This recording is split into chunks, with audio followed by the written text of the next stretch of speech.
Eucalyptus. The first thought that comes to anyone's mind is essential oil. But do you know the history behind it? It's told that, what is it? Tipu Sultan in the mid 17th century, he planted these trees in his garden. He got the seeds from Australia, meaning it's a species not native to India, not native to this region. It's quite toxic actually due to its allelopathic properties. What exactly is allelopathic? Meaning it chemically inhibits it releases some chemicals into the environment, which prevents the germination or act as growth inhibitors on other plants, thereby restricting the native species to grow. That's a sad part. It also has a very strong effect on the depletion of water and the hydrological cycle. These trees in Nilgiris, they have decimated the grassland ecosystem, and the Todas, the tribals there, they had to give up their pastoral lifestyle, and they had to move on. I mean, in the Nilgiris, but nobody does nothing about these eucalyptus trees. They look fanciful. Actually, I always liked them. I still like them. A lot of honeycombs I see up high, maybe away from the reach of bears. The road to Hasanur, on either side, it's dotted with farmhouses converted into homestays.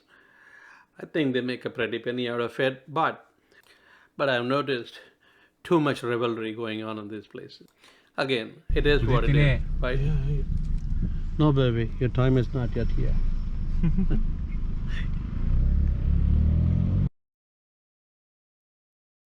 Chiva Motel is the place where you get all your snacks, food, lunch, dinner, whatever it is, vegetarian, a really decent food, but with a very, very crazy ass lady running the show there. Hold your car, don't go anywhere. That's me dropping the GoPro. Too bad, the only animal to sight in the rain in the jungle is a bear. They don't mind getting their fur wet. Okay, he's gone. As long as they can find a termite mound that is swarming because of the rains. It's a bear's favorite delicacy.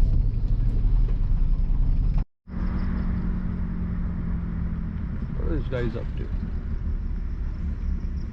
Having that crazy smoke. In the middle of the jungle. Cattle grazing is a serious issue, but people don't get it. There was a time once where people literally had kraals within the forest boundaries. The days have changed, but people have not. I'm sure your discerning eye must have noticed the forest has changed, right? From the tall eucalyptus trees to a thick bamboo forest.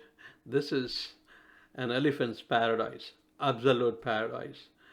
From Asanur to all the way to Dhimbam, you can sight elephants stopping trucks loaded with sugarcane, heading on to the sugar factories in Sathyamangalam, all the way from Karnataka. They stop, they raid the sugar cane. I mean, the truck drivers, they halt, maybe deliberately, I don't know, they halt, and each elephant collects a toll tax or something, and then lets the truck go. That's a common sight, very common sight, especially in the nights. And leopard sighting is pretty common too. One has to seriously watch out for these trucks though.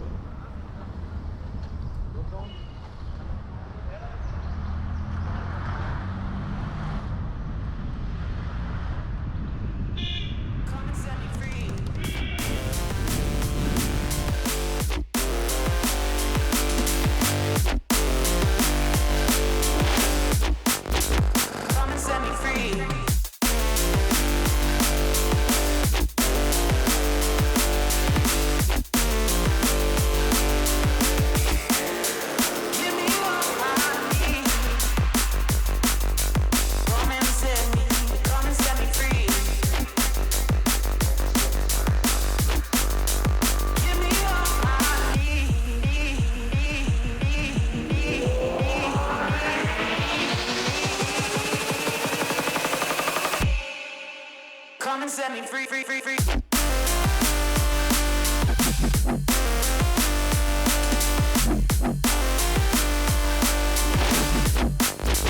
Come and set me free.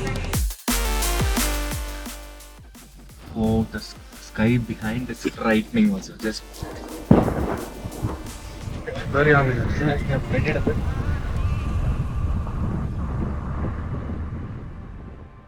With the rains picking up, we took shelter in the forest department's office. And we went to the ranger's office, and the ranger was pretty busy interrogating a couple of guys who had stolen what do you call it? A camera trap from the jungle. I mean, they were having it really rough, and that's the DFO's residence. Just that perk is good enough for me to seek a job in this place. Absolute paradise, this place. The Tamil Nadu Forest Department is roughly 150 years old. I mean, much more than that actually. But the service is there for the common man. For example, if you want to seek an accommodation in the forest rest house, you write to the big wigs in what is that place? E Road, which is the headquarters, where the DFO or possibly the director or deputy director sits. He just sits, doesn't do a jack. No emails. I mean, they don't give a rat's ass about responding to anything. I mean, take a look at it. There's hardly anyone who has ever spoken about the safaris within the Sathyamangalam Tiger Reserve. It's not well managed. It's hardly managed. It's really nasty. I don't know. It's been a tiger reserve for almost a decade now, and the sorry state of affairs is really appalling. But that doesn't bother Rinku. He is too busy shooting the butterflies. Everything is closed, Corona time.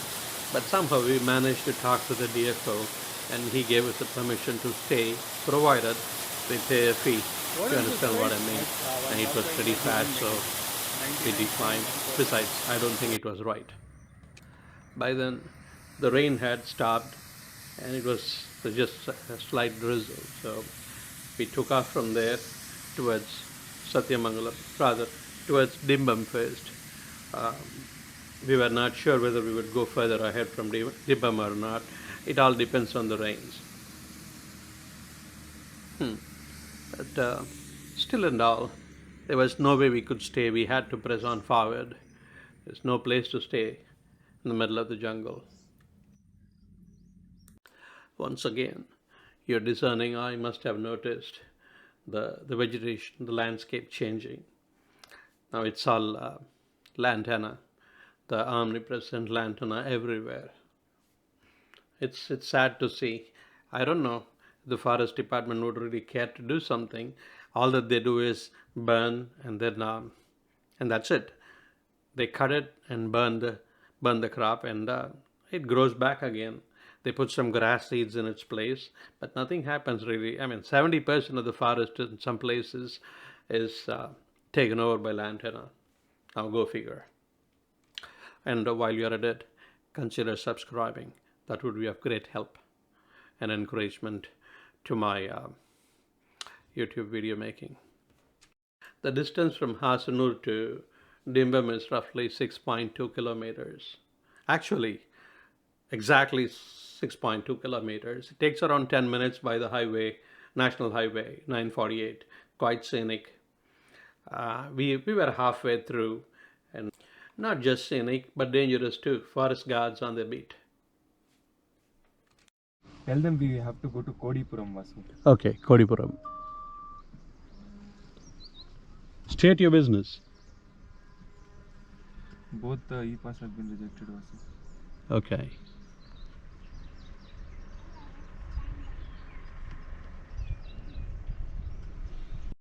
The route looks interesting. What do we do? Okay. We have almost reached the highest point, and in another minute or so we would be hitting Dhimbam, and therefrom everything is downwards.